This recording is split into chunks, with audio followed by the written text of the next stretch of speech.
Good morning friends. Mishra sir mining class YouTube channel में आपका स्वागत है। कैंडिडेट्स जो लेजिस्लेशन सब्जेक्ट का या ओवरमैन माइनिंग सरदार का एग्जाम डीजीएमएस के में अपीयर होने वाले हैं, वो कैंडिडेट्स ध्यान रखें। जो कोल माइंस रेगुलेशन 2010 का regulation number 10 board of mining examination है, उससे 4 से 5 प्रश्न पूछी जा रही है। तो वो जो board of mining examination regulation 10 है, उसको आप अच्छे से तैयारी कीजिए। जितने प्रश्न आए हुए हैं उनको आप रिवाइज कर लीजिए जो विगत वर्ष में आए हैं। जैसे अभी मैं शेयर करूंगा 131 नंबर का क्वेश्चन जो विगत वर्ष में आई हुई है, उसमें भी देखिएगा रेगुलेशन 10 से पूछी हुई है। तो रेगुलेशन आगे बढ़ने के पहले आप मिश्रा सर माइनिंग क्लास की जो वीडियो चैनल है, यूट्यूब चैनल है, उसको लाइक कीजिए, सब्सक्राइब कीजिए। नए कैंडिडेट हैं तो बेल आइकन दबाइए ताकि कोई भी वीडियो अपलोड होती है तो आप तक नोटिफिकेशन पहुंच जाए और आप उसको वीडियो को देख करके अपने एग्जामिनेशन को तैयारी को पक्का कर सकें। एग्जामिनेशन में पास होकर सर्टिफिकेट गेन करके प्रमोशन पाने के लिए एलिजिबल हो जाए। साथ ही जो है आप जो सब्सिडरी नॉन सब्सिडरी के जो वैकेंसीज हैं उसके एग्जामिनेशन को पास करके आप जॉब को पा सकें फ्रेंड। तो चलिए आपके सामने लेजिस्लेशन सब्जेक्ट की जो 131 नंबर की क्वेश्चन दिखाई दे रही है उसको पढ़ते हैं फ्रेंड्स। क्या कहता है? ड्यूरिंग बोर्ड मीटिंग के दौरान में क्या बोलता है, पढ़ते हैं। हमारे कर्सर के साथ आप अपना नजर को मूव कीजिए।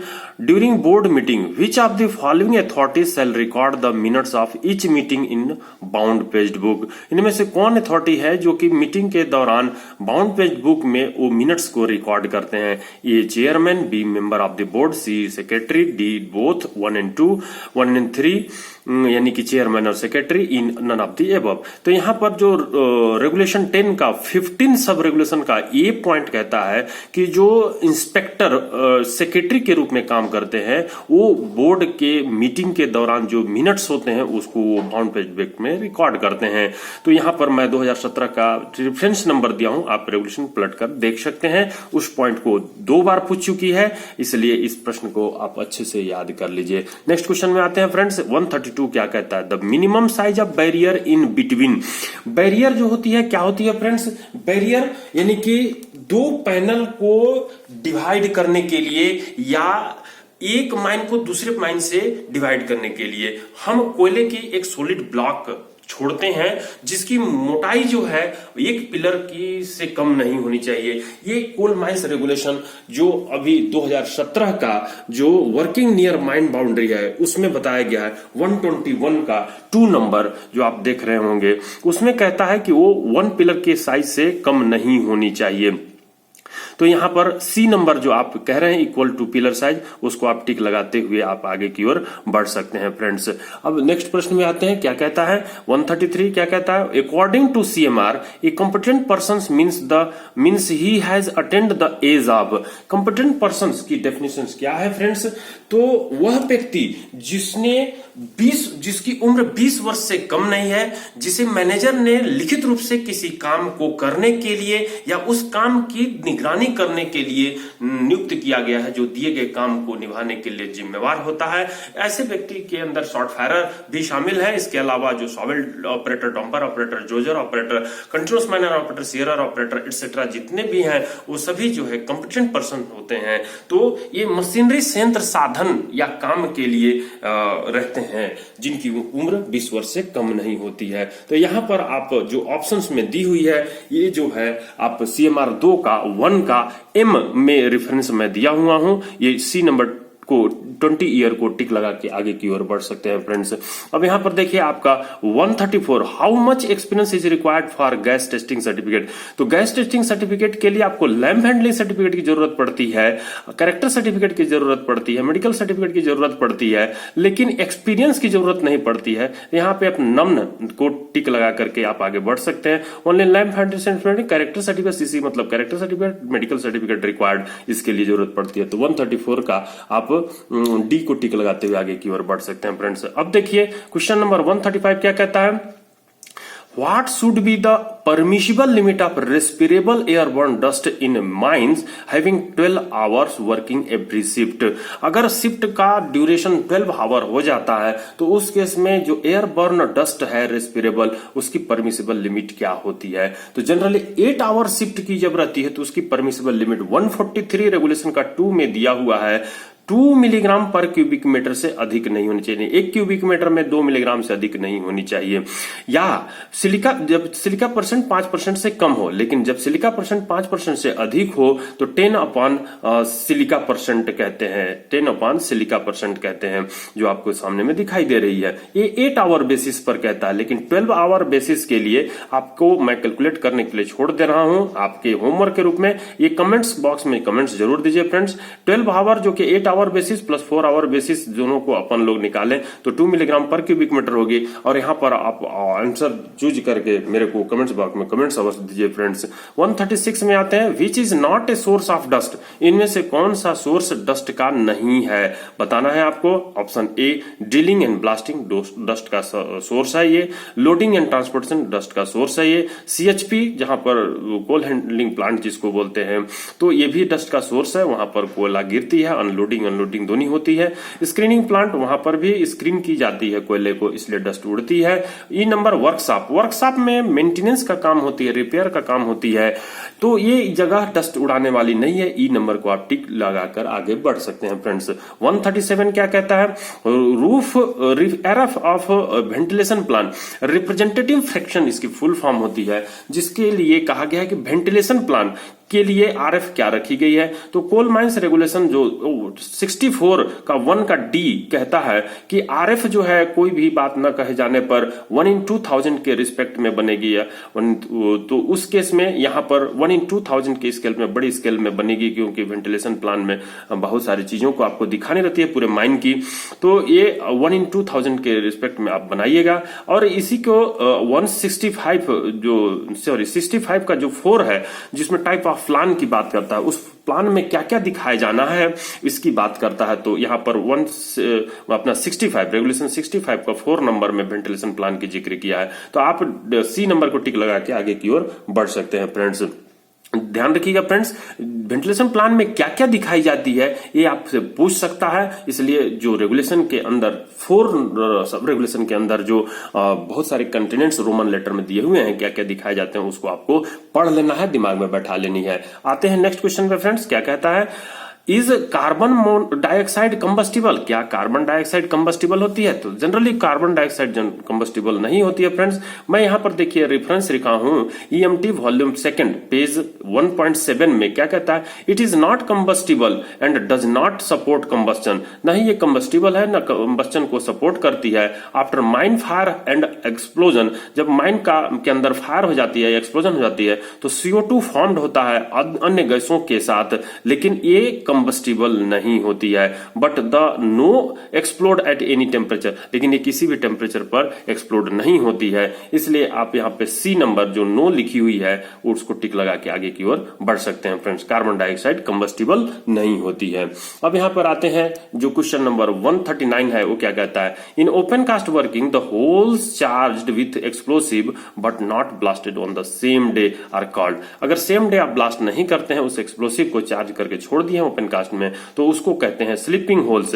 तो यहां पर लिखा गया है, बताया गया है सर्कुलर में कि maximum permissible of sleeping hole for shovel dumper face, L यहां पर छूट गई है, सॉवेल दिख रही होगी आपके, सॉवेल डंपर फेस जो कि 7 दिन से अधिक नहीं होगी, और डेडलाइन बेंचेस के लिए 15 दिन से अधिक नहीं होगी। तो यहां पर स्लीपिंग होल सी को टिक लगा के आप आगे की ओर बढ़ सकते हैं फ्रेंड्स। यहां पर 140 में देखिए क्या कहता है, what is an effluent. Effluent क्या होती है, आपको पिक्चर भी दिखाई दे रही होगी कि इफ्लुएंट का जो आप वाटर वेस्टेज होती है, हम इसको फिर से 140 को ले आते हैं, garbage from the house, house से जो गार्बेज निकलती है, जो आप किचन से निकालते हैं, वो क्या कहलाती है? क्या नहीं, वो नहीं कहलाती है। Dust coming from vehicular movement, vehicular movement से जो डस्ट निकलती है उसको आप इफ्लुएंट कहते हैं क्या? तो नहीं, उसको भी नहीं कहते हैं। Waste water from coming out the factories, factory से जो वेस्ट वाटर निकलते हैं उसी को कहा जाता है effluent. Smoke coming out from A factory, नहीं, यहां पर नन ऑफ द ऑप्शन। तो सी कैसे, देखिए यहां पर मैं गूगल से कट पेस्ट करके रखा हूं। Effluent is an outflowing of water or gas to a natural body of water from a structure such as a sewage treatment plant, sewer pipe, industrial water waste water treatment plant और industrial outfall. तो यहाँ पर उसको treat करके, plant के through treat करके effluent को हम जो है इको फ्रेंडली, इन्वायरमेंट का इको फ्रेंडली बनाते हुए फिर हम लोग जो आसपास की वाटर बॉडीज है उसमें ट्रीट करने के बाद मिलाने का काम करते हैं, वही कहलाती है इफ्लुएंट फ्रेंड्स। अब आते हैं नेक्स्ट क्वेश्चन में, क्या कहता है, देखिए आपने इसमें टिक लगा लिया है कि सी नंबर। अब यहां पर 141 क्या कहता है, देखिए no person shall be employed in any seam, कोई भी व्यक्ति किसी भी सीम में एम्प्लॉयड नहीं की जाएगी। The outlets of the seam a higher seam except with permission from the CIM within dash dash of an active fire. तो यहां पर कहता है कि जिसकी आउटलेट, कोई भी सीम में किसी भी व्यक्ति को नियोजित नहीं किया जाएगा, काम में नहीं लगाया जाएगा।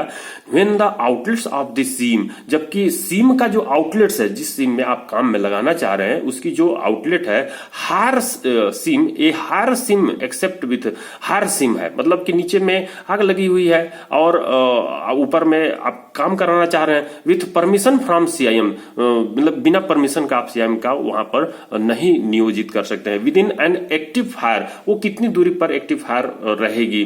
तो इस संबंध में जो coal mines regulation 142 precaution where fire exist, उसमें कहता है 1 का सी में पढ़ते हैं friends, where the outlets are opening of the seam are within 60 metre, आ गई आपकी answer 60 metre of an active fire और spontaneous sitting in higher seam और and on the surface in any ash heap और spoiled heap और in any other heap और place or any other fire or spontaneous sitting which cannot be controlled immediately or where broken ground connected with the seam exist within 60 meter of such fire or spontaneous hitting। तो अगर surface से 60 metre के distance पर आपका surface से 60 metre की गहराई पर कोई सीम है जिसमें उस ब्लॉक में क्रैक पाई गई है, ब्रोकन स्टार्टा है, तो उसके नीचे वाले सीम में आप काम नहीं करें। No person shall be employed in any seam when the outlets of the seam a higher seam except with the permission from CIM within 60 metre. आप डी को टिक लगाते हुए आगे की ओर बढ़ सकते हैं फ्रेंड्स। यहाँ पर 142 क्वेश्चन क्या कहता है, देखिए, which of the following authority shall be responsibility to see that the person so appointed are competent to perform the duties assigned। तो कहता है इसमें क्या, उनमें से कौन अथॉरिटी हैं जो कि रिस्पॉन्सिबल रहेंगे देखने के लिए कि पर्सन जो अपॉइंटेड है वो कॉम्पिटेंट है कि नहीं, to perform the duty assign, जो उनको ड्यूटी असाइन की गई है वो पर्सन कॉम्पिटेंट है कि नहीं। तो वो कौन से पर्सन होंगे, ऑप्शन ए कहता है ऑनर, ऑप्शन बी कहता है एजेंट, ऑप्शन सी कहता है मैनेजर, ऑप्शन डी कहता है 1 and 2 यानी कि ऑनर और एजेंट दोनों, ऑप्शन ई कहता है ऑनर, एजेंट और मैनेजर। तो यहाँ पर कोई व्यक्ति जो कॉम्पिटेंट है अपने काम में, वो ड्यूटी जो असाइन की हुई है वो परफॉर्म कर रहे हैं कि नहीं, तो इसकी देखने की ड्यूटी, देखिए कोल माइंस रेगुलेशन जो 43 duties and responsibilities of manager, उसका जो सब रेगुलेशन 6 है उसमें कहा गया है कि the manager shall assign to every competent person his particular duties and take all possible steps to ensure that every such person understand and carries out the provisions contained in the act and the rule or regulation made thereunder in a proper manner। तो manager shall assign to every competent person, manager जो है सभी competent person को assign करेंगे particular जो उनकी duty है उसको, और टेक ऑल पॉसिबल स्टेप, और वो सभी पॉसिबल स्टेप लेंगे इंश्योर करने के लिए कि एवरी जो सच पर्सन है वो जो एक्ट और रूल और रेगुलेशन है उनके अंदर जो दिए गए कंटेंट हैं, प्रोविजंस हैं, उनको समझें और कैरी करें।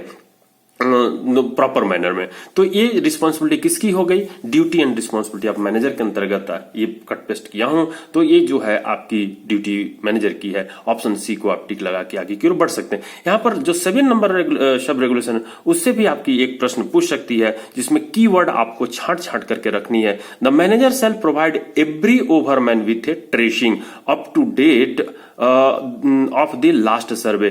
तो ओवरमैन को कौन प्रदान करता है?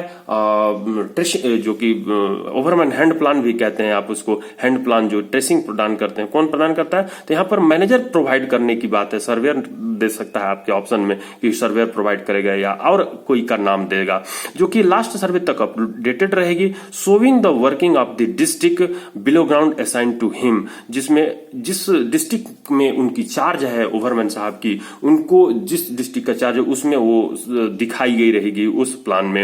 And such tracing shall every where any work of reduction और extraction of pillar is being carried out, उसमें ये दिखाई जाएगी कि कौन से पिलर को रिडक्शन की जा रही है, एक्सट्रैक्शन की जा रही है। So clearly the reference of the permission and the manner of which such reduction और extraction is to be carried out.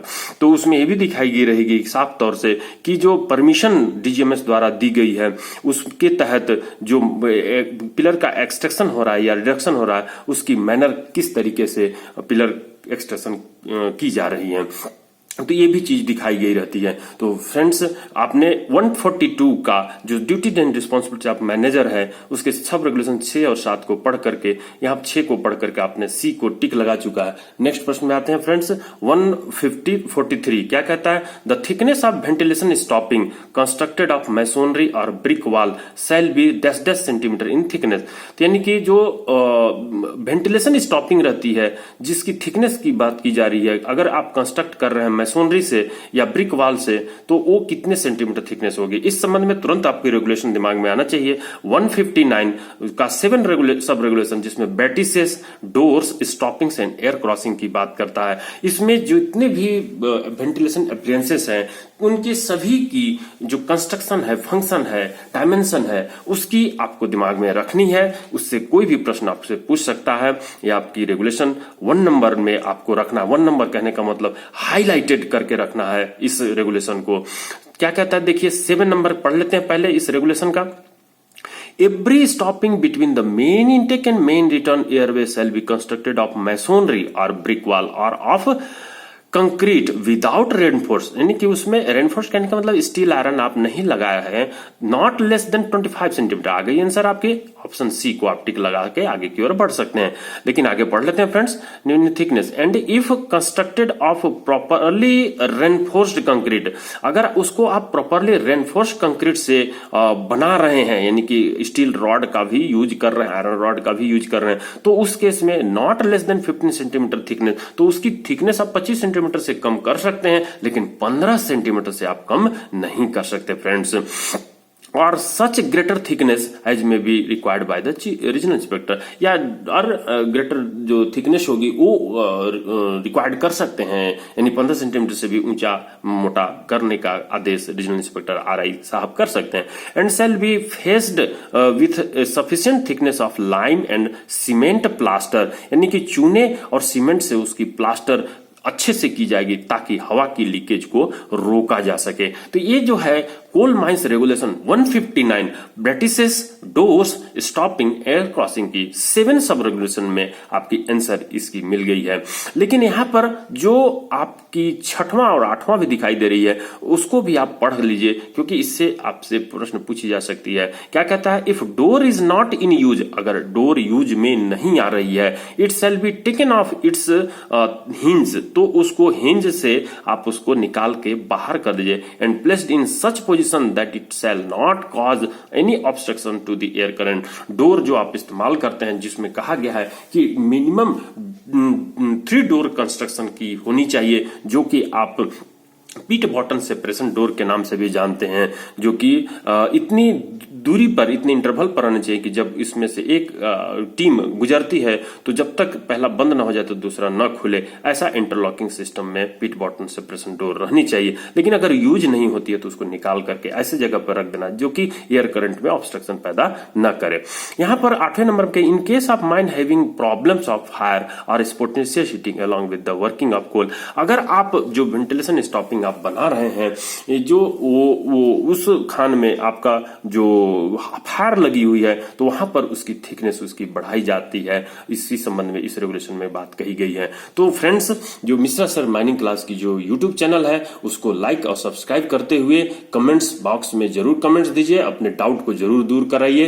तो यहां पर आज की जो वीडियो है 7 क्वेश्चंस और बचे हुए हैं जो second class mine manager legislation के विगत वर्ष के जो प्रश्न आए हुए हैं वो 7 क्वेश्चन नेक्स्ट वीडियो में मैं अपलोड करूंगा।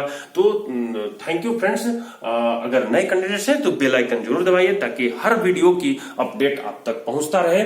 Thank you. अगले वीडियो में फिर मिलते हैं फ्रेंड्स।